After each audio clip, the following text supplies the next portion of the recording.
मुलांनो बघा लक्ष द्या, आज आपण क्लास 8 चॅप्टर नंबर 4 हिस्ट्री भारतातील न्याय व्यवस्था यामध्ये न्यायालयीन पुनर्विलोकन हा एक शॉर्ट टॉपिक बघणार आहोत। बघा लक्ष द्या कसं आहे की सर्वोच्च न्यायालयाची एक सर्वात महत्वाची जबाबदारी म्हणजे काय तर संविधानाचे संरक्षण करणे। मग आता संविधान हा देशाचा मूलभूत कायदा असतो आणि या कायद्याचा भंग होईल किंवा मग त्याविरोधी असेल असे काही कायदे करणे हे संसदेला असं काही करता येत नाही। कार्यकारी मंडळाची प्रत्येक धोरण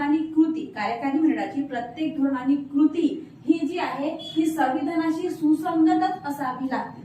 मग संसदेचा एखादा कायदा किंवा मग एखादी कृती ही संविधानातील तरतुदीचा भंग जर करणारी असल्यास तो कायदा आणि कृती न्यायालय काय करते बेकायदेशीर ठरवते आणि रद्द करते। आणि हा जो न्यायालयाचा जो अधिकार आहे त्याला न्यायालयीन पुनर्विलोकनचा अधिकार असे म्हटले जाते। ठीक आहे, हा सर्वोच्च न्यायालयाचा अधिकार आहे, याला न्यायालयीन पुनर्विलोकन असे म्हटले जाते।